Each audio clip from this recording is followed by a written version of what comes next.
ॐ हरिः ॐ श्री गुरुभ्यो नमः। हरिः ॐ आप्यायन्तु ममाङ्गानि वाक्प्राणश्चक्षुश्रोत्रमथो बलमिन्द्रियाणि च सर्वाणि सर्वं ब्रह्मोपनिषदम् माहं ब्रह्म निराकुर्याम् मा ब्रह्म निराकरोत्। अनिराकरणमस्त्वनिराकरणं मे अस्तु तदात्मनि निरतेय उपनिषत्सु धर्मास्ते मयि सन्तु। ॐ शान्ति शान्ति शान्तिः। ॐ सहना भवतु सहनौ भुनक्तु सह वीर्यं करवावहै तेजस्विनावधीतमस्तु मा विद्विषावहै। ॐ शान्ति शान्ति शान्तिः। सदाशिवसमारम्भा शङ्कराचार्यमध्यमाम् अस्मदाचार्यपर्यन्ताम् वन्दे गुरुपरम्पराम्। श्रुतिस्मृतिपुराणानाम् आलयम् करुणालयम् नमामि भगवत्पादम् शङ्करम् लोकशङ्करम्। शङ्करम् शङ्कराचार्यम् केशवम् बादरायणम् सूत्रभाष्यकृतौ वन्दे भगवन्तौ पुनः पुनः। ईश्वरो गुरुरात्मेति मूर्तिभेदविभागिने व्योमवद्व्याप्तदेहाय दक्षिणामूर्तये नमः। निधये सर्वविद्यानां विशदे भवरोगिणां गुरवे सर्वलोकानां दक्षिणामूर्तये नमः। ॐ नमः प्रणवार्थाय शुद्धज्ञानेकमूर्तये निर्मलाय प्रशान्ताय दक्षिणामूर्तये नमः। न तत्र चक्षुर्गच्छति न वाग्गच्छति न तत्र चक्षुर्गच्छति न वाग्गच्छति नो मनो न विद्मो विजानीमः नो मनो न विद्मो विजानीमः। अथैतदत अविदितादधि अनुशिष्याद् अन्यदेव तद्विदिताद् अथो अविदितादधि इति शुश्रुम पूर्वेषाम् येनस्तद्व्याचचक्षिरे।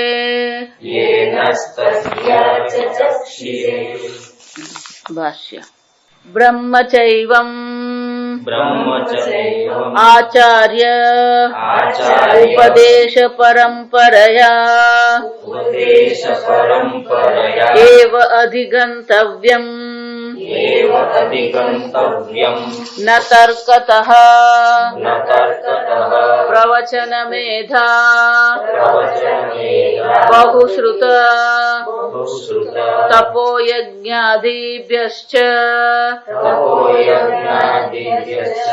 इत्येवम् शुश्रुमा श्रुतवन्तः वयं पूर्वेषाम् आचार्याणां वचनम् आचार्याणां वचनं ये आचार्याः ये आचार्याः नः नः अस्मभ्यम् अस्मभ्यं तद्ब्रह्म तद्ब्रह्म व्याचचक्षिरे व्याचचक्षिरे व्याख्यातवन्तः व्याख्यातवन्तः विस्पष्टं कथितवन्तः विस्पष्टं कथितवन्तः तेषाम् इत्यर्थः। तेषाम् इत्यर्थः। ब्रह्म आचार्य उपदेश परंपरया एव अधिगंतव्यम। अधिगंतव्यम જાણવા યોગ્ય કઈ રીતે? આચાર્યના ઉપદેશની પરંપરાથી આ બ્રહ્મ જાણવા યોગ્ય છે. ન તર્કતઃ, તર્કથી નહીં. પ્રવચન મેધા બહુશ્રુત આવશ્યક છે, પણ એટલા માત્રથી બ્રહ્મ જ્ઞાન થતું નથી. શાસ્ત્રમાં બે પ્રકારના સાધનોની ચર્ચા છે. બ્રહ્મ જ્ઞાન માટે બે પ્રકારના સાધનો આવશ્યક છે. તત્વબોધમાં આપણે જોયું, સાધન ચતુષ્ટય સંપન્ન અધિકારી ઇતિ ઉચ્યતે. જે સાધન ચતુષ્ટયથી સંપન્ન છે એ આ બ્રહ્મ જ્ઞાન માટે અધિકારી છે. વિવેક, વૈરાગ્ય, સમાધિ, ષટક, સંપત્તિ, મુમુક્ષુત્વ. પણ કે આટલા માત્રથી થઈ જાય તો કે નહીં. શંકરાચાર્યજી કહે છે આચાર્ય પરંપરા ઉપદેશ શ્રવણ. આ ઉપદેશનું શ્રવણ કરવું પડે અને ઉપદેશના શ્રવણ દ્વારા જ આ જ્ઞાન થઈ શકે. એનો અર્થ શું થયો? આ સાધન ચતુષ્ટય એ બાહ્ય સાધન છે. અંતરંગ સાધન જે છે આ બહિરંગ સાધન છે અને બીજા અંતરંગ સાધન છે. જો સમજવા તો કે અંતરંગ સાધન કયા છે? તો કે આત્માવારે શ્રોતવ્ય, મંતવ્ય, નિધિધ્યાસિતવ્ય. તો કે આચાર્ય પાસે શ્રવણ કરવું પડે. શ્રવણ કર્યા પછી ફરીથી એને આપણે વાંચીએ, ફરીથી એના પર ચિંતન કરીએ. કોઈ પ્રશ્ન હોય, કોઈ સંશય હોય તો એ સંશયની આપણે નિવૃત્તિ કરીએ. અને મનન કહેવામાં આવે. મનન કર્યા પછી પણ ગમે એટલા સંશયની નિવૃત્તિ થઈ જાય, પણ જન્મો જન્મથી આપણને દેહ, મન, બુદ્ધિ માનવાની આદત પડી ગઈ અને એટલા માટે નિધિધ્યાસન પણ જરૂરી છે. આમ સાધન ચતુષ્ટય એને શું કહેવામાં આવે? બહિરંગ સાધન છે. શ્રવણમ, મનનમ, નિધિધ્યાસનમ અંતરંગ સાધન કહેવાય. તો શંકરાચાર્યજી પહેલા અંતરંગ સાધનની વાત કરી. જ્યાં સમજ પણ અંતરંગ સાધન પણ ક્યારે કામ કરે? પેલા બહિરંગ સાધન હોય તો જ કામ કરી શકે. એટલે હવે શંકરાચાર્યજી કહે છે આ બહિરંગ સાધન પણ આવશ્યક છે. તપો યજ્ઞાદિ. આદિ એટલે બાકીનું બધું ઘણું ઉમેરવાનું થાય. ગીતામાં એટલે ભગવાન કહે છે ને યજ્ઞ, દાન, તપ, કર્મ. જો આ સમજો, એક શબ્દ અહીંયા જો ને એટલે પેલું ગીતાનો પેલો શબ્દ ત્યાં યાદ આવવો જોઈએ. યજ્ઞ, દાન, તપ, કર્મ ન ત્યાજ્યમ કાર્યમેવ તત.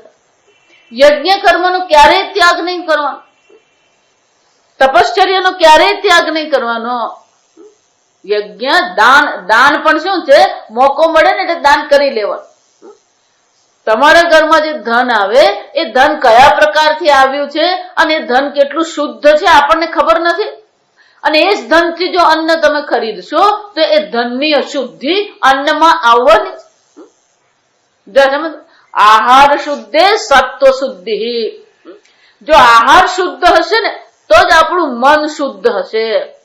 સત્વ શુદ્ધે ધ્રુવામતિ. આ દ્રઢ બુદ્ધિ કેમ થતી નથી?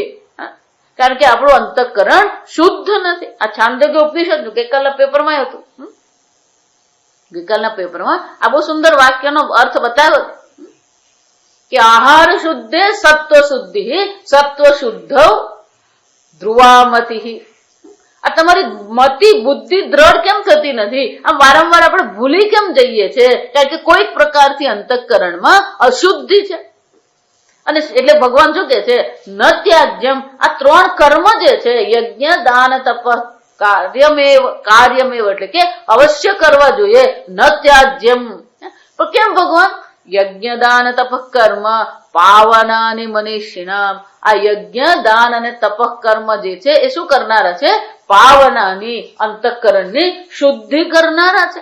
અને એટલે શંકરાચાર્યજી કહે છે તપો યજ્ઞાદિભ્યશ્ચ, આ તપશ્ચર્યા યજ્ઞ પણ આવશ્યક છે.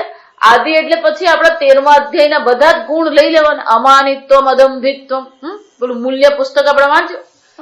અમાનિત્વમ અદંભિત્વમ અહિંસા ક્ષાંતિ આર્જવમ, આ બધા ગુણો આવશ્યક જ છે. આપણે મન થાય કંઈક શોર્ટકટ કરીએ. જો વિચારવા જો, ધનમાં આપણે શોર્ટકટ કરી શકીએ, ભણવામાં ક્યારેક શોર્ટકટ મારી શકીએ. અને બિહારમાં જાઓ ને તો 10,000 રૂપિયામાં કોઈ પણ સર્ટિફિકેટ તમને મળી જાય. જો આજકાલ આપણા ગુજરાતમાં જે બધા બિહારી ડોક્ટરો જે છે ને, એ બધા 8,000 ને 10,000 રૂપિયામાં પેલું સર્ટિફિકેટ લઈને આવેલા. તને આખી યુનિવર્સિટી પેપર પર જ ચાલતી હોય, કોઈ કઈ કરી શકતું જ નથી. જો વિચારી જો, કાનૂન ને તો બધા શું છે, ગોળીને પી ગયા. પેપર પર આખી યુનિવર્સિટી ચાલે અને તમને જોઈએ એ સર્ટિફિકેટ તમને આપે. કોઈ જોવા વાળું નહીં, કોઈ પૂછવા વાળું નહીં. આ શોર્ટકટ ત્યાં થઈ શકે, પણ બ્રહ્મ જ્ઞાનમાં કોઈ શોર્ટકટ નથી. એટલે શંકરાચાર્યજી કહે છે આ તપશ્ચર્યા યજ્ઞ બધું પણ જરૂરી છે, પણ એટલા માત્રથી તત્વજ્ઞાન થતું નથી. અને એટલે કે છે ન તર્કતઃ પ્રવચન મેધા બહુશ્રુત તપો યજ્ઞાદિભ્યશ્ચ, આટલા માત્રથી જો એટલું વારંવાર કોઈ મહાન તપસ્વી છે, બહુ સારી વસ્તુ જ છે, આપણે ના પાડતા જ નથી. કોઈ સિદ્ધ પુરુષ છે પણ સારી વસ્તુ જ છે, મહાત્મા છે જ, પણ શાસ્ત્ર શ્રવણ વિના બ્રહ્મ જ્ઞાન નથી. ગુરુ પાસે બેસવું જ પડે અને ગુરુ પાસે બેસીને આ જ્ઞાન મેળવવું પડે. મીરાબાઈની પણ ભક્તિ હતી બાળપણથી, પણ ગુરુ નતા. ગુરુ કરવા માટે વૃંદાવન ગયા તો એમને કોઈ કીધું કે ત્યાં રહીદાસ છે, રહીદાસ બહુ મહાન ભક્ત છે, તમે એમની પાસે જઈને દીક્ષા લેજો. દીક્ષા લેવી પડે. દીક્ષા લેવા માટેની વાત કરી એટલે મીરાબાઈ તો પહોંચી ગયા. રહીદાસજી ને બહાર ઉભા રહીને મીરાબાઈ કીધું કે હું મીરા આવી છું, તમારે દર્શન કરવા છે. જો વિચાર, ત્યારે રહીદાસે કીધું હું કોઈ સ્ત્રીના દર્શન કરતો નથી. ત્યારથી જ મીરાબાઈ લડતી આવી આપણા સમજવાનું. મીરાબાઈ બહુ સુંદર જવાબ આપ્યા કે મેં તો એવું સાંભળ્યું છે વૃંદાવનમાં એક જ પુરુષ છે અને શ્રી કૃષ્ણ છે, બાકીની બધી તો ગોપીઓ છે. આ બીજો પુરુષ વૃંદાવનમાં આવ્યો ક્યાંથી? શંકર ભગવાનને જયારે રાસલીલાના દર્શન કરવા હતા તો શંકર ભગવાનને પુરુષ તરીકે કોઈ પ્રકારથી શું છે ત્યાં પ્રવેશ નતો. શંકર ભગવાને ગોપી બનીને જવું પડે. એટલે વૃંદાવનમાં જાઓ ને, રાધારમણ મંદિરે જાઓ ને, એ રાધારમણ મંદિરની ગલી જે છે ને આગળની ગલીમાં એક ગોપેશ્વર મહાદેવ છે. ભગવાન પણ શું બન્યા? ગોપી બનીને ગયા. અને એ ગોપેશ્વર મહાદેવ છે ત્યાં. જો વિચાર, ભગવાને ગોપી બનીને જ જવું પડે. એટલે મીરાબાઈ કે આ બીજો પુરુષ વૃંદાવનમાં આવ્યો ક્યાંથી? જો સમજો, ઈશ્વર એક જ પુરુષ છે, બાકી બધી પ્રકૃતિ છે. ગોપી એટલે પ્રકૃતિ જ છે. સ્ત્રી અને પુરુષ તો શરીરથી છે, પણ છેવટે શરીર પણ પ્રકૃતિ જ છે. આ પ્રકૃતિના 3 ગુણોમાંથી જ બનેલું છે. આ બધી પ્રકૃતિ, પુરુષ તો એક જ છે, પરમાત્મા. સમજ? પણ એમને પણ ક્યાં જવું પડ્યું? ગુરુ પાસે જવું પડ્યું. ગુરુ પાસે દીક્ષા લેવી પડી. રહીદાસ ને થયું કે આ તો શું છે, શેરને માથે આ સવા શેર નીકળ્યું ખરું કોઈ? સમજવા, ગુરુની દીક્ષા વિના નહીં થાય. આમ ગુરુની પણ આવશ્યકતા છે જ. અને એટલે અહીંયા કે છે, અને ગુરુ જ નહીં, ગઈકાલે આપણે જોયું ગુરુ કરતા પણ આચાર્યની જરૂર છે. જો એટલા માટે ગુરુજી નહીં, આપણા આચાર્ય કહેવાય. જેની પાસે આપણે શાસ્ત્ર અધ્યયન કરીએ એ આચાર્ય. તો શંકરાચાર્યજી ભાગ્યે જ ક્યારેય ગુરુ શબ્દ વાપરે, આ સમજો. હંમેશા આચાર્ય શબ્દ જ વાપરે. શંકરાચાર્ય પણ છે. જો શંકર અને આચાર્ય, આ સમજો, એ શંકરાચાર્ય જ છે. કેમ? આચાર્ય જ આપણને આ ઉપદેશ કરી શકે. ગુરુ ઘણા હોઈ શકે પણ આચાર્ય બધા નહીં હોય. ડોક્ટર ઘણા હોઈ શકે, પ્રોફેસર બધા બની શકે નહીં. સમજવા. અને એટલા માટે શંકરાચાર્યજી કહે છે આ પ્રકારથી અમે આ પ્રકારથી સાંભળ્યું છે. જો સમજો, વાક્ય કયું છે? ઇતિ શુશ્રુમ પૂર્વેશામ પૂર્વેશામ આચાર્યાણામ. પૂર્વના આચાર્યો પાસે આ પ્રકારથી અમે સાંભળ્યું છે કે આ જ્ઞાન તો શું છે, સાંભળીને શ્રવણથી જ થવાનું, ન તર્કતઃ.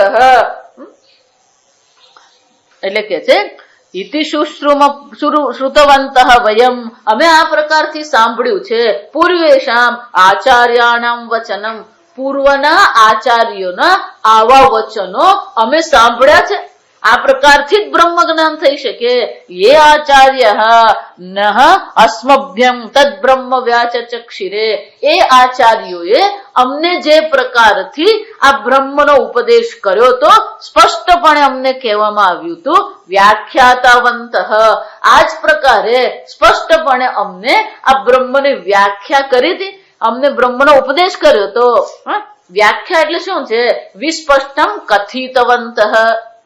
જો બીજી બધી વસ્તુમાં બે ચાર વસ્તુ આમ કમ કરો ને તો ચાલી જાય. જો વિચારી જોજો, કેટલીક બાબતો હોય જેમાં તમે એમાં બાંધછોડ નહીં કરી શકો.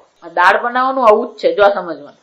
આપણને એમ લાગે બેનો તો દાળ બનાવી ખવડાવે, જો સમજો. તેલ આટલું ગરમ થયું ને પેલી રાઈ તતડી એટલે હિંગ નાખવાની ને, હિંગ નાખીને તરત શું કરવાનું હોય, નાખી જ દેવાનું હોય. નાખી નહીં તો વઘાર શું થઈ જાય, જો વિચાર. ખાલી 4 સેકન્ડ નો ફરક પડી જાય તો શું થવાનું, વિચાર. એ પદ્ધતિ જ છે. પણ તમે એમ માનો કે ના, હું તો આમ પેલા આમ જરાક આમ કરું, પછી આમ જરાક આમ કરું, એ થાય જ નહીં. એ વઘારની રીત જ છે કે પેલા આ નાખવાનું, પછી આ નાખવાનું, પછી આ નાખવાનું, પછી દાળ નાખવાનું.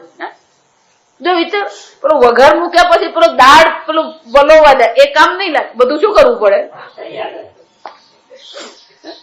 પદ્ધતિ કહેવાય. એને શું કહેવાય, પદ્ધતિ કહેવાય. તો બધી જ વસ્તુમાં એવું છે. આ એકાઉન્ટ લખવામાં એવું જોઈએ, એમ નહીં માનો. એકાઉન્ટ લખવામાં પછી એ તારીખ પ્રમાણે જ તમારે ચાલવું પડે. પેલી રસીદ તે પ્રમાણે આવવી જ જોઈએ. પછી હું ફેબ્રુઆરી પહેલા લખું પછી જાન્યુઆરી લખું, એમ થાય. દરેક બાબતમાં પદ્ધતિ હોય, આ સમજમાં. એમ શાસ્ત્રની પણ પદ્ધતિ છે. એમ નહીં માનવું આ બધું અક્રમ વિજ્ઞાન ચાલે. અક્રમ કોઈ ચાલે નહીં, આ સમજવાનું. ક્રમ છે અહીંયા આગળ. એ બધું અક્રમ એટલે ચક્રમ જ છે, આ સમજો. હકીકત કહું છું. જો એ બધું અક્રમ હોત તો બધા શંકરાચાર્યથી આ બધું લખ્યું એ શું છે, ફોગટ થઈ જાય. આ સમજવાનું. ક્રમ છે. ભગવાન પણ ક્રમ બતાવે જ છે ગીતામાં પણ, કે આ ક્રમથી જ અર્જુન જ્ઞાન થાય. તદ્વિધિ પ્રણિપાતે ન પરિપ્રશ્ને ન સેવયા શ્રદ્ધાવંત, શ્રદ્ધાવાન લભતે જ્ઞાનમ તત્પર સંયતેન્દ્રિય. આ પ્રક્રિયા છે.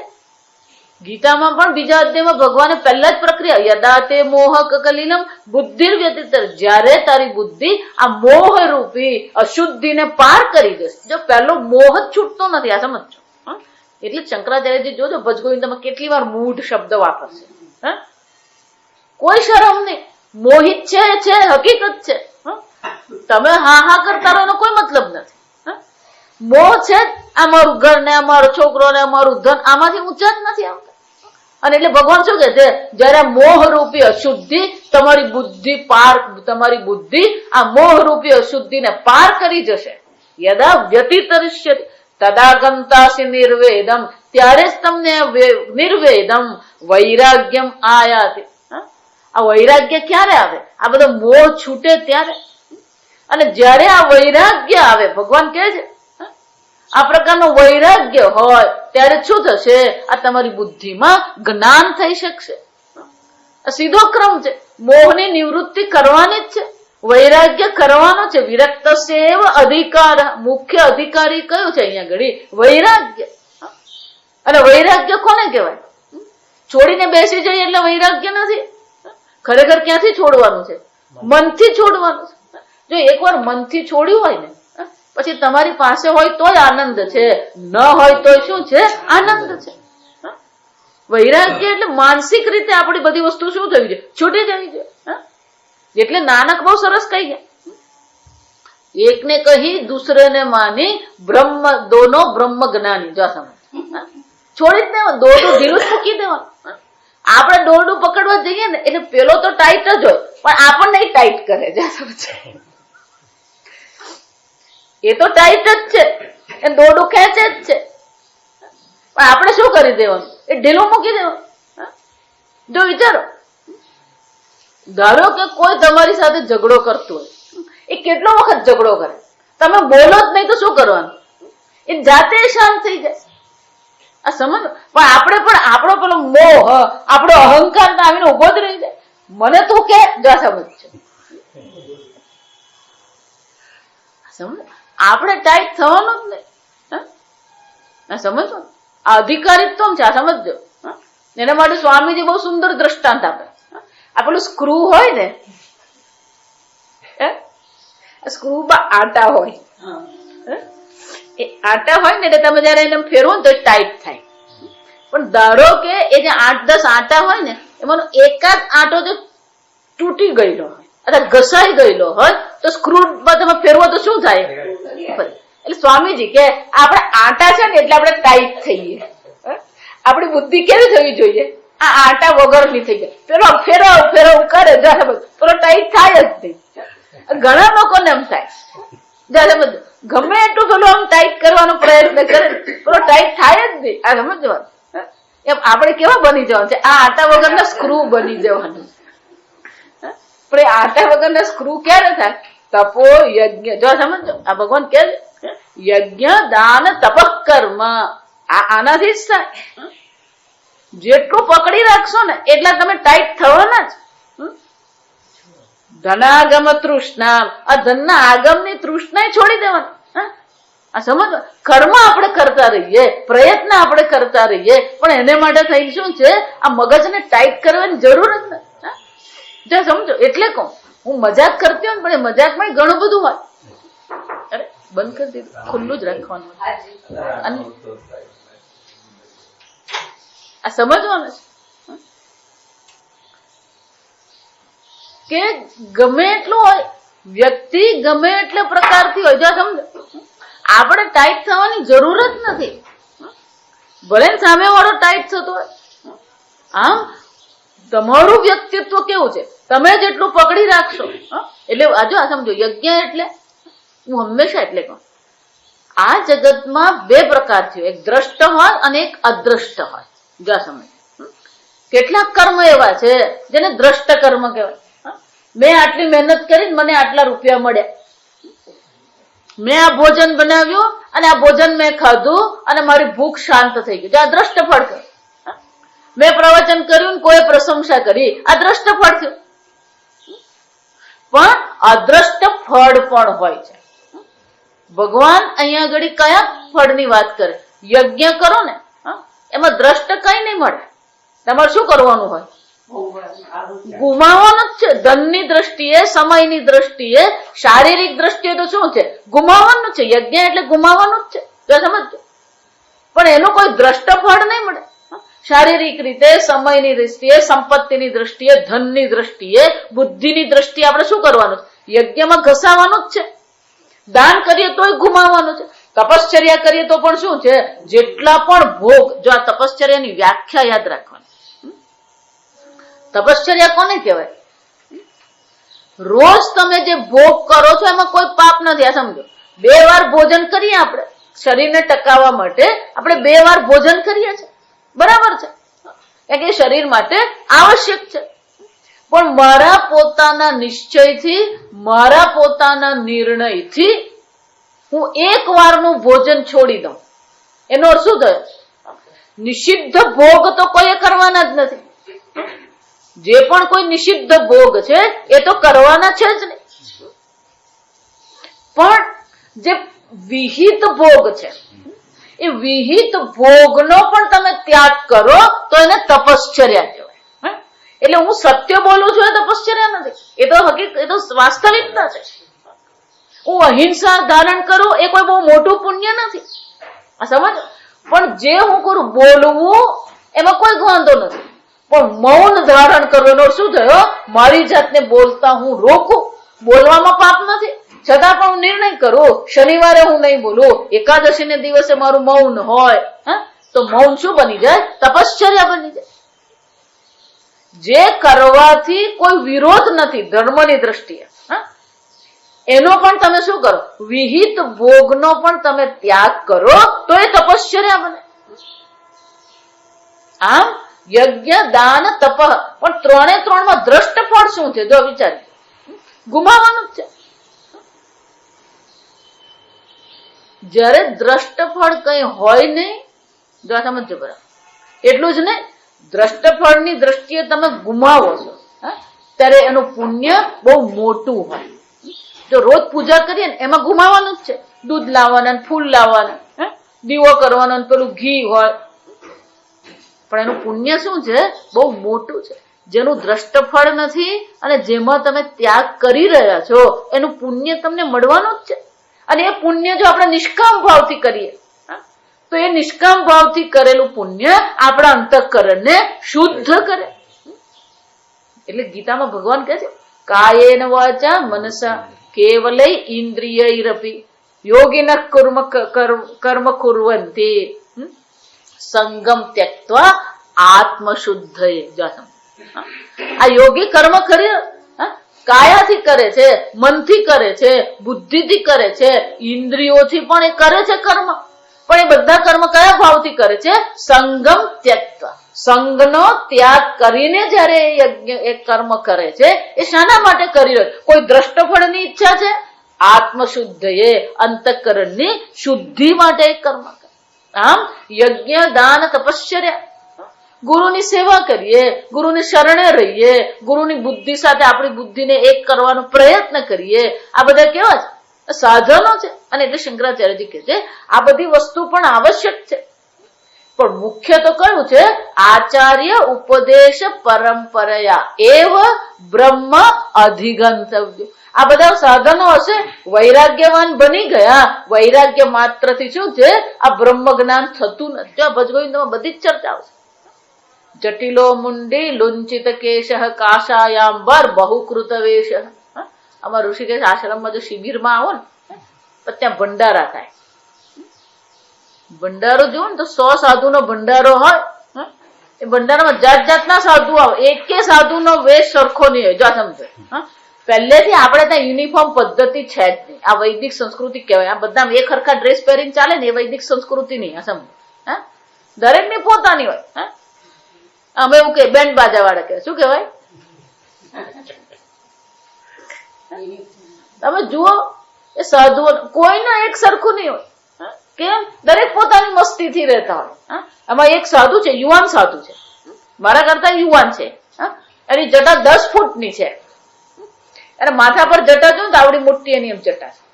અને જયારે પણ પૂજ્ય સ્વામીજી ત્યાં હોય અને જો ભંડારો કરે તો સ્વામીજી પેલા સુધાનંદજી ને ખાસ કે વો સાધુ કો બોલાના, અને પછી એને ખાસ બોલાવે, પછી આવે એને ભોજન આપે. પછી સ્વામીજી કે એ ધરાવ. આ સાધુઓની બીજી એક વિશેષતા હોય, કામ પતે ને એટલે ચાલતી પકડવાની, ગપ્પા મારો બેસવાનું નહીં. એ લોકો નિયમ તમે જુઓ ને તો ભોજન કરવા બધા બેસે ને આરામથી પ્રેમથી ભોજન કરે બધા. પણ જ્યાં હર હર મહાદેવ થયું ને એટલે 2 મિનિટમાં તો બધા સાધુઓ શું છે? ગાયબ થઈ જાય ત્યાંથી. તમે જોતા રહી જાઓ, એ 100 સાધુઓ શું થઈ જાય? ગાયબ. એ ભંડારો જો ને પછી તમને ખબર પડે. એટલે આ સાધુ પછી સ્વામીજી અટકાવે એમને. પાછું જો તમે બોલાવો ને તે નીકળી જાય. એમને મન સ્વામીજી બોલાવશે, કોઈ અપેક્ષા નહીં. ભોજન કર્યું એટલે નીકળી જવાનું. આપણે આપણું સાધન કરતા રહેવાનું, આપણું ભજન ભક્તિ કરતા રહેવાનું. એટલે સ્વામીજી પછી એમને બોલાવે. અને ખાસ આ બધા જે ફોરેન થી બધા આવે ને, આપણા ભારતીય હોય કે પરદેશી હોય, એ બધાની સામે સ્વામીજી કે અચ્છા ચલો આપકી જટા બતાવો. અને બધા પેલા બિચારા વિડીયો ઉતારે ત્યાં સમય મસ્તીમાં છે. કોઈ વસ્તુ પકડવાની નહીં, આરામથી જ રહેવા. પણ શંકરાચાર્ય શું કહે છે? બહુકૃત વેશ. આવા અનેક પ્રકારના વેશ ધારણ કરે. અને આ સાધુ જીવન જે છે એ જીવન પ્રણાલી શાના માટે છે? એ બ્રહ્મ દર્શન માટેના છે. પણ જો એ બ્રહ્મ દર્શન કરતો જ નથી, સાધુ જીવન અપનાવી લીધું. જો બંને વસ્તુ છે, સાધુ જીવન છે પણ શાસ્ત્ર શ્રવણ નથી, શાસ્ત્ર શ્રવણ છે પણ સાધુ જીવન નથી, તોય કામ નહીં લાગે. સાધુતા લાવવી જ પડે આપણે. એટલે માટે યજ્ઞ, તપશ્ચર્યા આ બધી જરૂરી વસ્તુ છે. આપણામાં એ સાધુતા આવવી જોઈએ. એટલે શંકરાચાર્ય શું કે છે? પશ્યન પીચન પશ્યતિ મૂઢ. તો ત્યાં પાછો એક શબ્દ છે, વિમૂઢાનાનુપશ્યંતિ ભગવાન પણ કહે છે પશ્યંતિ જ્ઞાન ચક્ષુ, જે વિમૂઢ થયેલો છે, મોહિત થયેલો છે, એ આ બ્રહ્મના દર્શન કરી શકતો નથી. જ્ઞાન ચક્ષુ, જેની પાસે આ જ્ઞાન રૂપી ચક્ષુ છે એ આ બ્રહ્મના દર્શન કરી શકે. તો શંકરાચાર્ય શું કહે છે? પશ્યનપી એટલે કે એ સાધુ જીવન અપનાવ્યા પછી પણ, ગુરુ પાસે ગયા પછી પણ ન પશ્યતે. કેમ? ઉદર નિમિત્તમ બહુકૃત વેશ. આ બધો વેશ કોને માટે ધારણ કર્યો? 2 વારની ભિક્ષા મળી રહે, કાલી કમલીમાં જવાનું, ત્યાં બધું હોય. પાખંડ બધે જ છે, ધંધામાં પાખંડ છે, કુટુંબમાં પાખંડ છે. સાધુતામાં પણ શું છે? એ હોવાનું જ, એમાં કઈ વિરોધ કરવાની જરૂર નથી ને એને કઈ પ્રદર્શન કરવાની જરૂર નથી. જો વિચાર, આપણે ગુજરાતીમાં કહેવત છે, દૂધનો ધોઈલો કહેવાય. અનિલ અંબાણી કઈ દૂધનો ધોઈલો નથી, સાધુઓ કઈ દૂધના ધોઈલા નહીં. પ્રશ્ન શું છે? તમારું સાધુતા કેવી છે? જો વિચાર, માત્ર તમે આ પાંડિત્ય પ્રાપ્ત કરી લો એટલે કીધું, પ્રવચન હોય, મેધા હોય, બહુશ્રુત હોય, એ પાંડિત્ય મેળવી લીધું. પાંડિત્ય મેળવવા માત્રથી આ બ્રહ્મ જ્ઞાન થતું નથી. તપ, યજ્ઞ, આ બધું અહિંસા, અમાનિત્વ. કોઈ આપણને માન આપે, શા માટે આપણે કોઈના માનની અપેક્ષા રાખીએ? કોઈ મને માન આપે કે નહીં આપે, કોઈ મને પૂછે કે નહીં પૂછે, શું ફરક પડવાનો આપણને? બીજાની પાસે આપણે માનની અપેક્ષા ક્યારે રાખીએ? આપણે પોતાનું સન્માન નહીં કરતા. આ બધી સાધુતા જો સમજો. અને તે શંકરાચાર્યજી કહે છે, અમે આ પ્રકારથી જ અમે શ્રવણ કર્યું છે. વિસ્પષ્ટમ, સ્પષ્ટ રીતે અમને આચાર્યોએ આ પ્રકારથી સમજાવ્યું છે કે આ રીતે જ બ્રહ્મ જ્ઞાન હોય. વિસ્પષ્ટમ કથિતવંત તેષામ ઇત્યર્થ. આ અમારા આચાર્યોના આ વચન છે, જે સ્પષ્ટપણે અમને કહેવામાં આવ્યું છે કે આ પ્રકારથી જ બ્રહ્મ જ્ઞાનનો ઉપદેશ થઈ શકે. ઇતિ શુશ્રુમ પૂર્વેશામ યેનસ્તદ વ્યાચ ચક્ષિરે. આ પ્રકારથી વ્યાચ ચક્ષિરે, આ જ પ્રકારથી બ્રહ્મનો સ્પષ્ટપણે અમને ઉપદેશ કરવામાં આવ્યો હતો. આ પદભાષ્ય થયું. આ કયું થયું? પદભાષ્ય. હવે આપણે કયું જોવાનું છે? વાક્ય ભાષ્ય. નીચેના ભાગ, 3જા મંત્ર પર જાઓ. 3જા મંત્રમાં નીચેથી જોવાનું. વાક્ય ભાષ્ય એવું કાઉન્સમાં લખેલું છે. મળ્યું?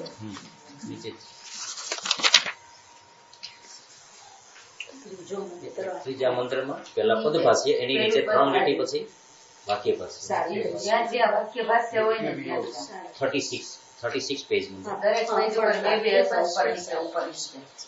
હા, પણ વાક્ય ભાષામાં ક્યાં જોવાનું? ન તત્ર ચક્ષુર ગચ્છતિ. આગળ કદાચ પાનું છે. મળી ગયું? ન તત્ર ચક્ષુર ગચ્છતિ ઇતિ ઉક્તેપી પર્યનુયોગે હેતુઃ અપ્રતિપત્તેઃ શ્રોત્રસ્ય શ્રોત્રમ ઇત્યેવમ આદિના ઉક્તે અપી આત્મતત્વે અપ્રતિપન્નત્વાદ સૂક્ષ્મત્વ હેતોઃ વસ્તુનઃ પુનઃ પુનઃ પર્યનુયુયુક્ષા કારણમ આહ ન તત્ર ચક્ષુર્ગચ્છતિ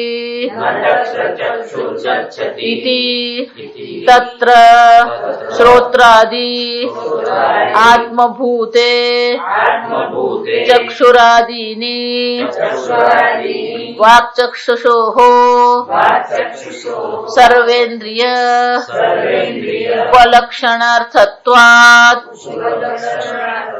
ન વિજ્ઞાનમ ઉત્પાદયન્તિ.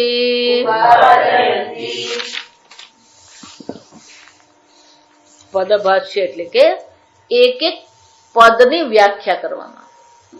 વ્યાચચક્ષિરે વ્યાખ્યાતવંતઃ વિસ્પષ્ટમ કથિતવંતઃ. જો સમજો, વ્યાચચક્ષિરે શબ્દનો શંકરાચાર્ય બતાવ્યો એમાં શું કરે છે, પદભાષ્યમાં એક શબ્દ લે અને પછી એ શબ્દનો શું કરે, અર્થ બતાવે. શુશ્રુમ શ્રુતવંત, વિચાર, વ્યાચચક્ષિરે વ્યાખ્યાતાવંત, તો કે વ્યાખ્યાતા એટલે શું છે, વિસ્પષ્ટમ કથયંત. જો હવે અહીંયા ઘણી આ શંકરાચાર્યજીને કેનો ઉપનિષદ પ્રિય હોવું જોઈએ, તો 2 વાર ભાષ્ય લખે નહીં. જો સમજજો,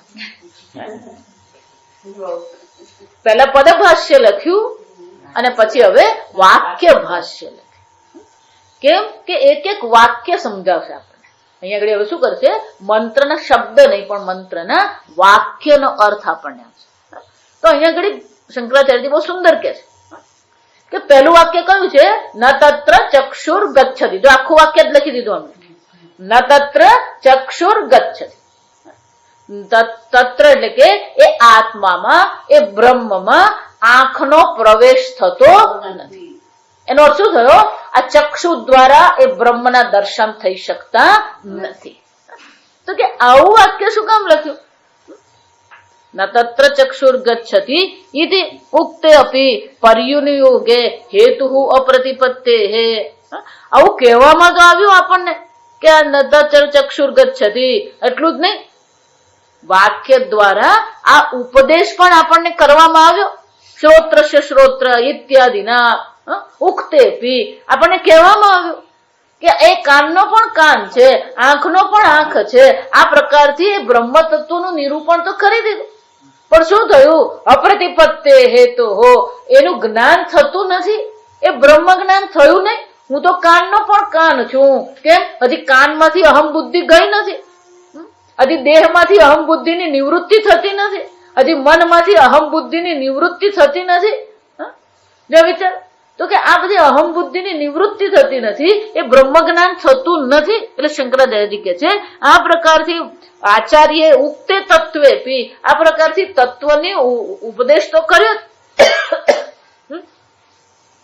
પર્યનિયોગે એટલે કે હજી પેલો પ્રશ્ન તો મનમાં છે જ, હેતુ તો કે આ મનમાં જે પ્રશ્ન ઉઠી રહ્યો છે, એ પ્રશ્ન ઉઠી રહ્યો છે એનો હેતુ શું છે, અપ્રતિપત્તે. કારણ કે જ્ઞાન થતું જ નથી. જ્ઞાન ન થવાને કારણે આપણા મનમાં ફરી ફરી એ પ્રશ્ન થતો જ રહે છે. જો સમજો, તો કે કઈ રીતે જ્ઞાન આપવામાં આવ્યું, શ્રોત્રસ્ય શ્રોત્રમ ઇતિ એવમ આદિના ઉક્તે અપી આત્મતત્વે. આ આત્મતત્વનું તો નિરૂપણ કરી જ દીધું. એ કાનનો પણ કાન છે, આંખનો પણ આંખ છે. જો વિચારો, ક્યાંય કશે કઈ બહાર જવાની જરૂર નથી આપણને. તમે કર્ણેન્દ્રિય શ્રવણ કરી રહી છે, એ શ્રવણ ક્રિયા જ પુરવાર કરે છે. તમે નિત્ય શુદ્ધ નિર્વિકારી ચૈતન્ય છો. આગળ પણ આપણે જોઈ ગયા, વિશેષ રહિત બ્રહ્મણ ચિન્માત્ર જ્યોતિષ, ચૈતન્ય માત્ર એ સ્વરૂપ છે તમારું. તમે તો એ ચૈતન્ય સ્વરૂપ આત્મા છો. આમ આત્મ તત્વનું નિરૂપણ કરવામાં આવ્યું ખરું, અપ્રતિપન્નત્વ, છતાં પણ એનું જ્ઞાન થતું નથી. તો કે એનું કારણ શું છે, સૂક્ષ્મત્વ હેતુ હો. કારણ કે એનું હેતુ શું છે, આ બ્રહ્મ જ્ઞાન. બ્રહ્મ કેવું છે, સૂક્ષ્મ તત્વ છે. આપણી બુદ્ધિ આ સ્થૂળ જગતમાંથી જ ઊંચી નથી આવતી. અને જેટલી સ્થૂળતાનું ચિંતન કરતા રહેશો એટલી જ બુદ્ધિ તમારી સ્થૂળ રહેવાની. અને એટલે શંકરાચાર્યજી કહે છે સૂક્ષ્મત્વ હેતો હો વસ્તુન. આ વસ્તુ કેવી છે, સૂક્ષ્મ છે.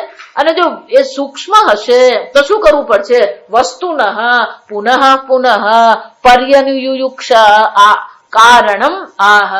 ફરી ફરી પેલો શિષ્ય પ્રશ્ન પૂછી રહ્યો છે, તો એ પ્રશ્ન પૂછી રહ્યો છે એ દર્શાવે છે એને જ્ઞાન થયું નથી અને પ્રશ્ન પૂછવાની ઈચ્છા વાળો. જો સમજો, પર્યનુયુક્ષ, ફરી ફરી પ્રશ્ન પૂછવાની જે ઈચ્છા છે.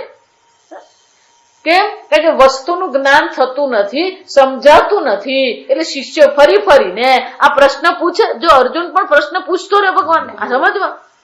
એટલે ભગવાને કીધું પરિપ્રશ્ને નથી સમજાતું તો પ્રશ્ન પૂછવાનો. પણ પછી પ્રશ્નમાં ચર્ચા કોની હોવી જોઈએ, આ બ્રહ્મ જ્ઞાનની જ હોય, બીજી ચર્ચા નહીં. આપણે પછી ભૌતિક ચર્ચા પર ચડી જઈએ.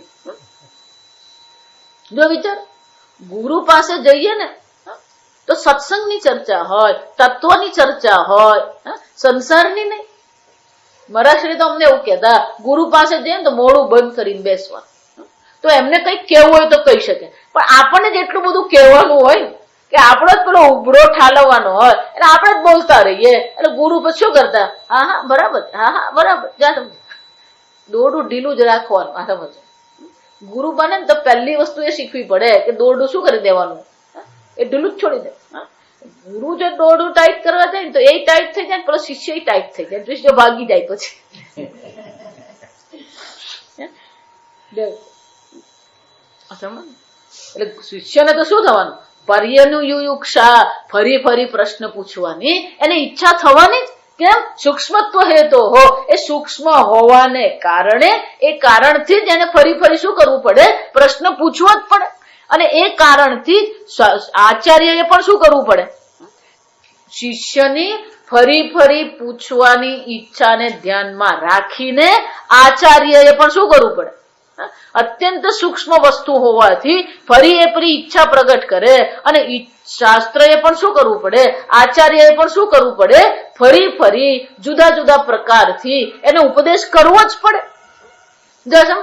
અને એ ઉપદેશ કરવા માટે થઈને શિષ્યના મનમાં ઉદ્ભવ થતા પ્રશ્નને ધ્યાનમાં રાખીને શાસ્ત્ર અહીંયા શું કે છે, ન તત્ર ચક્ષુર્ગચ્છતિ. તું જો એમ માનતો હોય કે તને આંખથી એ બ્રહ્મના દર્શન થશે, કાનથી એને શ્રવણ કરીશ, એટલે શાસ્ત્ર શું કહી દે છે, આચાર્ય સ્પષ્ટપણે કહી દે છે, ત્યાં આંખનો પ્રવેશ નથી. ન તત્ર ચક્ષુર્ગચ્છતિ તત્ર શ્રોત્રાદિ આત્મભૂતે ચક્ષુરાદિની વાક્ચક્ષુષો સર્વેન્દ્રિય ઉપલક્ષણાર્થત્વાत्.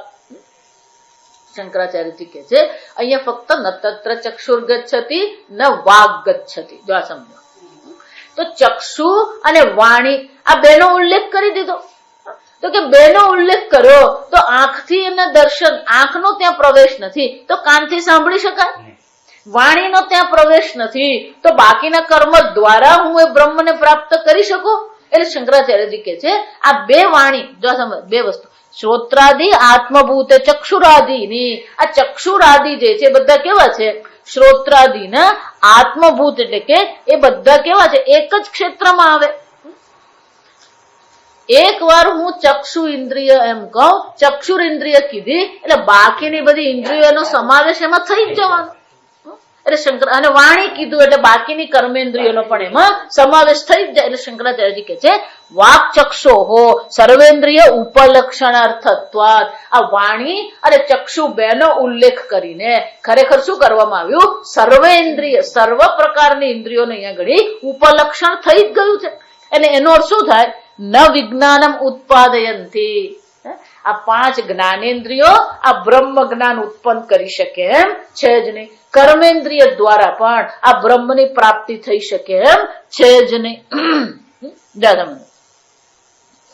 જો આ કાન અને આંખથી જો આપણે બ્રહ્મને જાણી શકીએ એમ નથી, એવું જો હોય તો પછી એનો શું થયો, આગળ વાક્ય બાકી છે, સુખાદિવત તર્હિ ગૃહ્યેત અંતઃકરણેન અતઃ આહ નો મનઃ ન સુખાદિવત મનસઃ વિષયઃ તત ઇન્દ્રિય અવિષયત્વાत्. બહુ સુંદર શંકરાચાર્ય, નો મન, મન પણ ત્યાં જતું નથી. તો કે છે આ ઇન્દ્રિયોનો ત્યાં પ્રવેશ નથી, ઇન્દ્રિયો ત્યાં જતી નથી. તો શંકરાચાર્યજી જો દ્રષ્ટાંત બહુ સુંદર, સુખાદિવત. જો વિચારવાનું કેટલી સૂક્ષ્મતાથી આચાર્યો વિચાર કરે છે. કોઈ તમને પ્રેમ કરે છે એ તમે ઇન્દ્રિયોથી સમજી શકો? અચ્છા, તમને કેરી જોઈને સુખનો અનુભવ થયો, એ અનુભવ ઇન્દ્રિયોથી આપણે ગ્રહણ કરી શકીએ? સુખાદિવત, સુખનો અનુભવ મનમાં થયો પણ ઇન્દ્રિય દ્વારા એનો અનુભવ થઈ શકે? મનમાં તમને સુખ છે, કોઈનો ક્રોધ છે, કોઈનો દ્વેષ છે, જો સમજો મનની જેટલી પણ લાગણીઓ છે, સુખાદી એટલે કીધું, સુખ છે, દુઃખ છે, આ બધી વસ્તુઓ જે છે એ ઇન્દ્રિયથી ગ્રહણ થતું નથી, પણ આ બધી લાગણીઓ, ભાવનાઓ આપણે મનથી સમજી શકીએ કે નહીં? મનથી સમજી શકાય? તો કે ઇન્દ્રિયોથી બ્રહ્મને નથી સમજી શકાતું, મનથી સુખાદિવત. સુખાદિવત એટલે કે જેવી રીતે સુખ, દુઃખ, પ્રેમ, દ્વેષ, ક્રોધ આ બધી વસ્તુ સુખાદિવત એટલે સુખ ને આદિની જેમ તરહી. તો પછી સુખ આદિ જેમ મનથી આપણે ગ્રહણ કરી શકીએ છીએ, ઇન્દ્રિયથી ગ્રહણ કરી શકતા નથી, એ જ પ્રકારથી આ બ્રહ્મને પણ અંતઃકરણ દ્વારા ગ્રહણ કરી શકાય એવું કહી શકાય કે નહીં? નો મન. હા, જય ચાલ. બીજાની લાગણીઓ આપણે સમજી શકીએ મનથી, પણ એ જ રીતે મનથી ભલે ને ઇન્દ્રિયો ત્યાં નથી જતી, મનથી તો સમજી શકાય કે નહીં? એટલે આચાર્ય શું કે છે? ન મન. હા, મનથી પણ એ બ્રહ્મને પ્રાપ્ત કરી શકાય નહીં. ભલે સુખ આદિ, જ્ઞાન આદિને આપણે મનથી સમજી શકીએ, સુખ, દુઃખ જો સમજો, જ્ઞાન, અજ્ઞાન, પ્રેમ આ બધી વસ્તુ આપણે મનથી સમજી શકીએ, જો વિચાર. પણ બ્રહ્મને શું છે? મનથી પણ ગ્રહણ કરી શકાય એમ છે જ નહીં. ના સુખાદિવત મનસઃ વિષય તદ બ્રહ્મ. એ તદ બ્રહ્મ શું છે? આ સુખાદિની જેમ મનનો વિષય એ બ્રહ્મ બનતું નથી. કેમ? ઇન્દ્રિય અવિષયત્વ. જો વિચાર, પ્રમાણ છે, ઇન્દ્રિય પ્રમાણ છે, મન પણ શું છે? પ્રમાણ છે. જો આ પ્રમાણ બુદ્ધિ નહીં કાઢવાની. ઇન્દ્રિય કહીએ તો ઇન્દ્રિય પણ, જ્ઞાનેન્દ્રિય પણ છેવટે તો શું છે? પ્રમાણ જ છે. ઇન્દ્રિય ખરેખર શું છે? પ્રમાણ છે. મન પણ શું છે? પ્રમાણ છે. પરોક્ષ જ્ઞાન માટે પ્રમાણ કોણ છે? મન છે. પ્રત્યક્ષ જ્ઞાન માટે ઇન્દ્રિય પ્રમાણ છે. જો સમજો, એટલે શંકરાચાર્યજી એ બહુ સુંદર કહે છે, મનથી તમે જે પણ કઈ સમજો છો, કોઈનો પ્રેમ સમજો, કોઈનો ક્રોધ સમજો, કોઈની ઈર્ષ્યા સમજો, સુખનો અનુભવ કરો, દુઃખનો અનુભવ કરો, હતાશાનો અનુભવ કરો, નિરાશાનો અનુભવ કરો, બરાબર સમજો. પણ આ બધી વસ્તુ જે છે, ધારો કે એમ કહું કે આ પ્રત્યક્ષ જ્ઞાન છે, આ સ્કૂટર છે, પણ જ્યારે હું સ્કૂટરનો પરોક્ષ જ્ઞાન પ્રાપ્ત કરું, અહીંયા હું બેસું છું અને બહાર કંઈક વાહન જવાનો અવાજ આવે છે, અને વાહન જવાના અવાજ પરથી હું નિર્ણય કરું આ સ્કૂટર આવ્યું. જો આ બાળકો એમ જ કામ કરે, સમજો. હવે આ બધું એપાર્ટમેન્ટ આવી ગયું એટલે આ બધું છૂટી ગયું. બાકી જયારે પેલા બંગલામાં રહેતા, પેલી પપ્પાની ગાડી કે મોટર બાઇક આવે ને એટલે બાળકને શું થાય? એ ઓળખી જ જાય. ભલે વલસાડમાં 1000 હીરો હોન્ડા હોય, પણ એના પપ્પાનું હીરો હોન્ડા આવે એટલે એને શું થઈ જાય? એને ખબર પડી જ જાય. જો સમજો, પપ્પા આવ્યા, પપ્પા પૂરો પહોંચી જ જાય. જો વિચાર, તો એને અનુમાન કહેવાય. પ્રત્યક્ષ તો એને પપ્પાને આવતા જોયા જ નથી, પ્રત્યક્ષ તો એને હીરો હોન્ડા જોયું જ નથી, પણ એને ખબર પડી ગઈ પપ્પા આવ્યા. જો વિચાર, તો પરોક્ષ જ્ઞાન છે, પપ્પા આવ્યા. પણ એ પરોક્ષ જ્ઞાન કોના પર આધારિત છે? પહેલા પ્રત્યક્ષ જ્ઞાન પર આધારિત છે. જો સમજો, તો મનમાં જે પણ કઈ અનુભવ છે એ બધો અનુભવનો આધાર તો છેવટે કોણ છે? પ્રત્યક્ષ જ્ઞાન છે. જો સમજો બરાબર. તો એનો અર્થ શું થયો? જો પ્રત્યક્ષ જ્ઞાન યોગ્ય ન હોય તો તમારું પરોક્ષ જ્ઞાન પણ શું થવાનું? અયોગ્ય જ રહેવાનું. જો એટલા માટે આ મોટે ભાગેના જે ઝઘડાઓ થાય છે ને, એ બધા ઝઘડાઓ કોને કારણે થાય? અયોગ્ય છે. તમારું પ્રત્યક્ષ જ્ઞાન જ અયોગ્ય છે. અને જો તમારું પ્રત્યક્ષ જ્ઞાન અયોગ્ય છે તો તમારું અનુમાન કે તમારી અર્થાપત્તિ પણ શું થવાની? અયોગ્ય જ હોવાની. તો સમજો, એટલે જયારે એમ કહેવામાં આવે મન ત્યાં જતું નથી, કારણ કે સુખાદિની જેમ આ બ્રહ્મ આપણી ભાવનાઓ કે લાગણી નથી. બ્રહ્મ તો એ મનનું પણ મન છે, અને એટલા માટે સુખાદિવત એ બ્રહ્મને આપણે જાણી શકીએ નહીં. સમજ કેમ નથી જાણી શકતા? એટલે શંકરાચાર્યજી કે છે ઇન્દ્રિય અવિષયત્વાત, એ ઇન્દ્રિયોનો વિષય છે જ ને. બ્રહ્મ જો પ્રત્યક્ષ પ્રમાણનો વિષય બનતું હોય તો પછી એને પરોક્ષ પ્રમાણનો વિષય બની શકે. સીધી કોઈ વસ્તુ પરોક્ષ પ્રમાણનો વિષય બની શકે નહીં. સમજો? અને એટલે શંકરાચાર્યજી કારણ શું આપે છે? ઇન્દ્રિય અવિષયત્વાત, કારણ કે એ ઇન્દ્રિયોનો વિષય છે જ ને.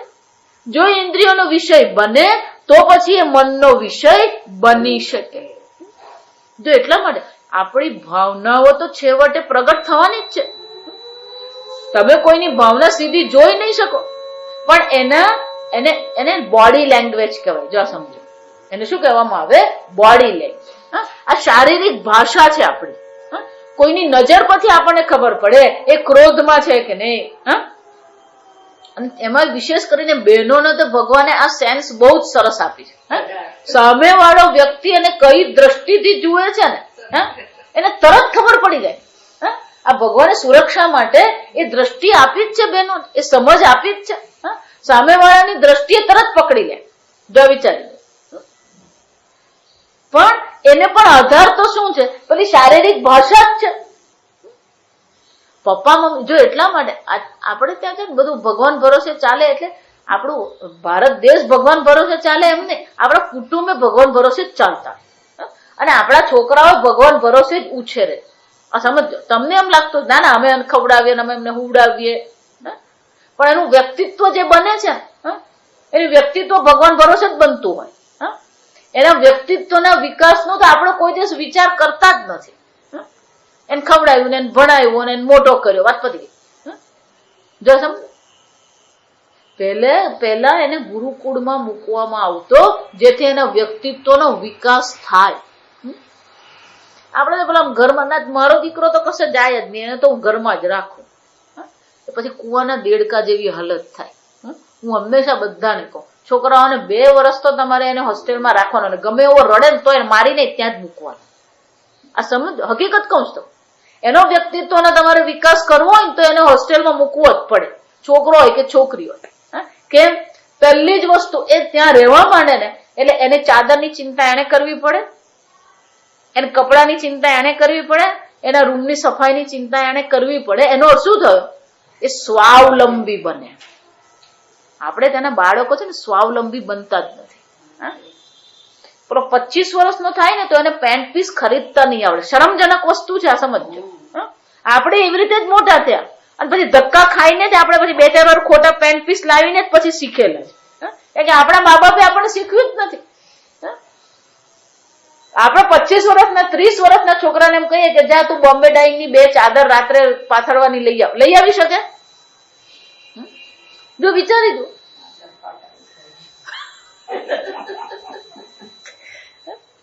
કાપડ કેટલા પ્રકારના આવે અને કાપડનું મટીરિયલ શું, કશું જ આપણને જો વિચાર. આપણું જીવન છે રોજ પહેરવાના કપડા, પણ આપણને જ ખબર નથી. બિલકુલ આપણે પરાવલંબી જીવન. આપણે બાળકોને આપણે શું રાખીએ છીએ? પરતંત્ર રાખીએ છીએ. સ્વાવલંબન કોને કહેવાય? અને એ પોતાનો નિર્ણય પોતાની રીતે કરે. અને પૂજ્ય સ્વામીજી બહુ સરસ મજાક કરે. આપણા ભારતમાં બહુ બધું સીધું સાધું. જો સમજ, કોઈ પણ મહેમાન આવે ને એટલે પાણી આપીએ ને, જો સમજો, અને આપીએ પાણી આપતા આપતા આપણે શું કહીએ? ચા પીશો કે દૂધ, કોફી લેશો? જો સમજો, ચા લેશો કે કોફી લેશો? ફક્ત તમારે કહેવાનું ચા કે કોફી. જો સાંભળજો, તમે ચા કીધી પછી એ ઘરવાળી જેવી બનાવીને લાવે ને એવી તમારે શું કરવાની હોય? પી જ લેવાની હોય, પૂછવાનું જ નહીં હોય બીજું. કોફી એમ કીધી એટલે એની રીતે કોફી બનાવીને લઈ આવે, તમારે શું કરી જવાની? પણ અમેરિકામાં તમે જાઓ ને એટલે જેવું એમ પૂછે કે તમે ચા લેશો કે કોફી, જો આ વિચાર. એટલે આપણે જયારે એમ કહીએ કે ચા, જેવું તમે એમ કહો ને ચા, જો સમજ, દૂધ વાળી કે દૂધ વગરની? આ પહેલો પ્રશ્ન. દૂધ વાળી એમ કહીએ ને એટલે ખાંડ વગરની કે ખાંડ વાળી? પછી આ ખાંડ વગરની ખાંડ વાળી પતે ને એટલે પછી એમ પૂછે દૂધ 50-50 જોઈએ?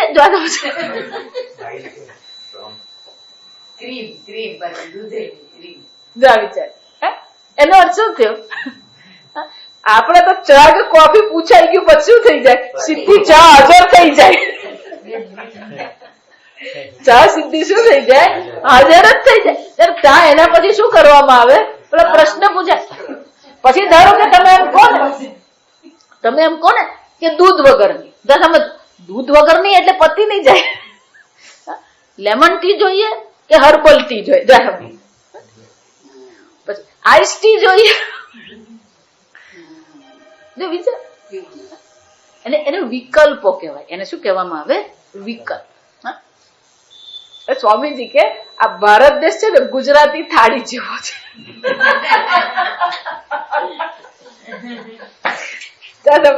હોટલમાં જાઓ ને તમે એટલે પેલો પૂછે ગુજરાતી થાળી ચાહીએ એમ પૂછા તમે. ગુજરાતી થાળી એટલે આપણે એમ કહે કે ગુજરાતી થાળી એટલે બધું તૈયાર કરીને લઈ આવે, જે લાવે એ ખાઈ લેવાનું. પછી આપણી ભારતીય સંસ્કૃતિ કેવી છે? પછી ગુજરાતી થાળી. કોઈ પણ રેસ્ટોરન્ટમાં જાઓ એટલે 12 થી 3 તમને આ થાળી મળે. થાળી સિસ્ટમ પેલી એક વાટકીમાં દહીં હોય, એક વાટકીમાં દાળ હોય ને એક વાટકીમાં રાયતું હોય ને પછી એક વાટકીમાં શાક હોય ને પછી 4 પૂરી હોય ને પછી ભાત હોય ને અથાણું હોય ને પાપડ. એ તૈયાર. પેલા એ પૂછવાનું નહીં અને આને કહેવાનું નહીં, ખાલી શું કહેવાનું? થાળી. એટલે ભારતીય સંસ્કૃતિ પેલી થાળી સિસ્ટમ જાશે. એટલે આપણા છોકરા પર થાળી સિસ્ટમ જ વિકાસ નહીં મળે. વ્યક્તિત્વનો વિકાસ કેમ કરવો જોઈએ એને માટે આપણી શાળામાં કોઈ વ્યવસ્થા જ નહીં. આ બધું જવાબદારી કોની કહેવાય? શિક્ષકની છે. શાળાની જવાબદારી છે કે બાળકના વ્યક્તિત્વનો આપણે વિકાસ કરીએ. વિચારો, આ પ્રવાસે પણ એ લોકોને કેમ લઈ જવામાં આવે? એના વ્યક્તિત્વનો વિકાસ થાય. જો વિચાર, પુસ્તક એ શ્રેષ્ઠ મિત્ર છે એવું કહેવાય. તમારો ખરેખર સાચો મિત્ર તો કોણ છે? પુસ્તક છે. વ્યવહારિક રીતે જોઈએ તો શ્રેષ્ઠ મિત્ર એ તમારો પુસ્તક છે. અને વ્યવહારની દ્રષ્ટિએ શ્રેષ્ઠ શિક્ષક કોણ? જો આ વિચારી જોજો, વાક્ય સાંભળજો પછી કહું. શ્રેષ્ઠ શિક્ષક પ્રવાસ છે. શ્રેષ્ઠ શિક્ષક શું છે? પ્રવાસ છે. કેમ? તમે પ્રવાસ જાઓ ને એટલે કેટલું બધું શીખે. ભલે તમે 5 જ દિવસ ગયા હોય પણ 5 દિવસમાં તમે કેટલી સંસ્કૃતિ જુઓ, ત્યાંના ભોજન જુઓ, ત્યાંની વ્યવસ્થા જુઓ, ત્યાંના મંદિરો જુઓ, ત્યાંના મોન્યુમેન્ટ્સ જુઓ. તો પ્રવાસ તમને શું કરે? ખૂબ બધું શિક્ષણ આપે. પ્રવાસ એટલે તમે શિક્ષણ મેળવી રહ્યા છો, કારણ કે જાત જાતનું જાણવાનું તમને મળે, જાત જાતનું જોવાનું મળે, સમજવાનું મળે. આમ પુસ્તક શ્રેષ્ઠ મિત્ર કહેવાય અને પ્રવાસ શ્રેષ્ઠ શિક્ષક કહેવાય. એટલે બાળકોને પણ પ્રવાસ લઈ જાય એટલે ખાલી ખાવા પીવા અને મોજ મસ્તી કરવા નહીં, એ લોકોને આ બધી સંસ્કૃતિઓનું જ્ઞાન કરાવવામાં આવે. જાત જાતના આપણા મોન્યુમેન્ટ્સ ગુજરાતી ભગવાન મોન્યુમેન્ટ્સ સ્થાપત્ય, જાત જાતના જે આપણા પુરાણ પ્રાચીન સ્થાપત્યો જે છે એના દર્શન કરાવીને આપણો ઇતિહાસ શું હતો, આપણા રાજાઓ કેવા હતા, આપણે દેવતાઓની પૂજા કેમ કરતા હતા, આ બધું સમજાવવામાં આવે. જો વિચાર, તો એના દ્વારા પણ એના વ્યક્તિત્વનો શું થાય? વિકાસ થઈ શકે. પણ પેલાને ઘરમાં જ પકડીને બેસી રાખે એટલે મમ્મી જે શાક બનાવે ને ખાઈ લો. જો વિચાર, મમ્મીએ જે કપડા મૂક્યા ને પહેરી લેવાના. સમજ, વ્યક્તિત્વનો વિકાસ બહુ જરૂરી છે. એટલું જ નહીં, આપણે ત્યાં વ્યક્તિત્વ, આગળ મેં કીધું એમ, આપણે ત્યાં વ્યક્તિત્વનો વિકાસ ભગવાન ભરોસે જ થતો હોય. બાળક પર તમારી પ્રવૃત્તિ કે તમારી વાણીની શું અસર પડે છે ને એનો આપણે વિચાર કરતા જ નથી. એક કુટુંબ છે એમાં પેલા બેનને રીસાવાની આદત. જો હકીકત કહું, બાળક હવે મોટા થઈ ગયા, પેલો એક તો 12 વર્ષનો થયો છોકરો, પેલું 12 વર્ષનું જે બાળક છે એને ખબર જ પડી જાય કે આજે મમ્મીનો મૂડ છે, એ હવેથી જ કહે દે પપ્પા આજે છેડવાનું જ નહીં. જો સમજો, પેલો 12 એના પપ્પા મને કહી ગયા, હું કલ્પના નથી કરતી, એના પપ્પા મને કહી ગયા, મને કે મારે તો ચિંતા કરવા દે, મારો છોકરો મને કહી દે કે આજે શું કરવાનું છે. વિચાર સમજો. તમારી બધી ભાવનાઓ એ તમારી શારીરિક ભાષાથી બાળકો સમજી જ જાય. તમે ભલે ગમે તે વિચારતા હોય, તમે ભલે ગમે એટલું કરતા હોય, પણ બાળકોને આ બધી વસ્તુનું શું છે? જ્ઞાન હોય જ છે. અને એના આધારે જ બાળકોનું પછી શું થાય છે? વ્યક્તિત્વનો વિકાસ થાય. જો તમારા ઘરમાં જો નકારાત્મક ભાવનાઓ હોય તો પછી બાળક પણ શું શીખવાનું છે? નકારાત્મક. તમારી વાણી જો નકારાત્મક હોય તો બાળક પણ શું કરવાનું? એ નકારાત્મક. આપણે જ હતાશા નિરાશામાં રહેતા હોય, આપણે જ હાય હાય કરતા હોય, તો એ બાળકનો વિકાસ થવાનો. પેલું છોડ પણ હોય ને, જો વિચાર, હમણાં જ એક ખેડૂત ભાઈ સાથે મારે જવાનું થયું, એની સાથે વાતો કરીને તો એ મને કે આ તમારી વાત 100% સાચી. છોડવા હોય ને, 2 છોડવાને 2 રૂમમાં રાખો. એકની પાસે બહુ વિચાર સરસ કરો, બેસીને પુસ્તક વાંચો, ભજન ગાઓ, ગીત ગાઓ, સંગીત કરો. બીજો છોડ છે ત્યાં બેસીને હતાશા, નિરાશા, નકારાત્મક ચર્ચા કરો, અને પછી જુઓ કે એ છોડનો વિકાસ કેવો થાય છે. તમારી જો નકારાત્મક ભાવનાઓ હશે, ઝઘડો ઘરમાં હશે, તો પછી એ છોડ પણ કેવો હોવાનો? એવો જ થાય. તો જો છોડ પર જો તમારી નકારાત્મક ભાવનાઓની અસર હોય તો તમારા બાળક પર તો શું પૂછવાનું? વિચાર. એ વ્યક્તિત્વનો વિકાસ હોવો જોઈએ.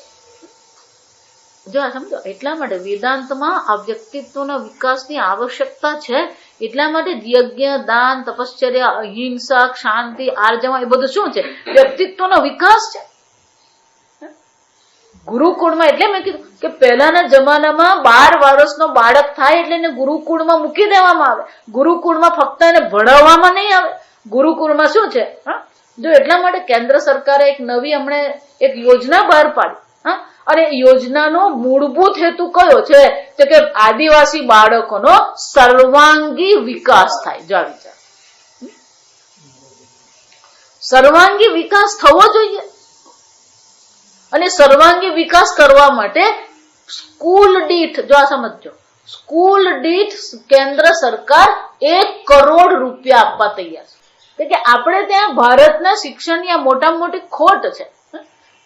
પરદેશમાં તમે જુઓ ને તો બાળકને એક પેલો સ્કૂલમાંથી નીકળે એટલે એને ટાઈપ કરતા આવડતું હોય, કોમ્પ્યુટર આવડતું હોય, ડ્રાઇવિંગ આવડતું હોય, સ્વિમિંગ આવડતું હોય, એ બધી એની આવડત ખીલી જ ગઈ હોય.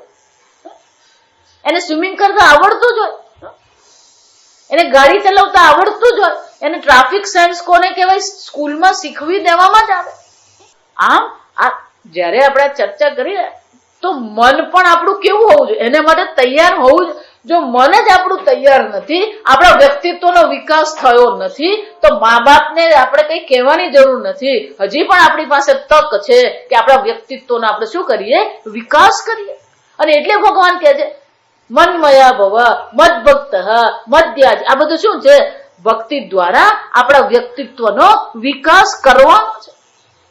યજ્ઞ દ્વારા, તપશ્ચર્યા દ્વારા આપણા વ્યક્તિત્વનો આપણે વિકાસ કરીએ, અને એ વિકાસ થયો હશે તો પછી એ મનમાં આપણને જ્ઞાન થઈ શકે. પણ મન અહીંયા શું કહેવામાં આવે? જ્ઞાન તો મનમાં જ થવાનું છે. જો સમજો, કોઈ પણ જ્ઞાન હોય તમારી બુદ્ધિમાં જ થવાનું છે. પણ જો બુદ્ધિમાં નકારાત્મક ભાવના હશે, મનમાં નકારાત્મક ભાવના હશે, તો એ જ્ઞાન થઈ શકે નહીં. પણ અહીંયા તો શું કહેવામાં આવ્યું? મન પણ એ બ્રહ્મ જ્ઞાન માટે પ્રમાણ નથી. ન તત્ર ચક્ષુર ગચ્છતિ ન વાગ ગચ્છતિ નો મન. શંકરાચાર્યજી કહે છે આ પ્રકારથી, કાલે આપણે જોઈશું, આ પ્રકારથી આપણને કહેવામાં આવ્યું કે આપણી પાસે જે પ્રત્યક્ષ અને પરોક્ષ પ્રમાણ જે છે એ પરોક્ષ અને પ્રત્યક્ષ પ્રમાણ દ્વારા બ્રહ્મ જ્ઞાન થતું નથી. આગળ આપણે કાલે. ઓમ અસતો મા સદ્ગમય તમસો મા જ્યોતિર્ગમય મૃત્યોર્મા અમૃતંગમય. ઓમ પૂર્ણમદ પૂર્ણમિદં પૂર્ણાત પૂર્ણમુદચ્યતે પૂર્ણસ્ય પૂર્ણમાદાય પૂર્ણમેવાવશિષ્યતે. ઓમ શાંતિ શાંતિ શાંતિ શાંતિ. હરિ ઓમ શ્રી ગુરુભ્યો નમઃ. હરિ ઓમ.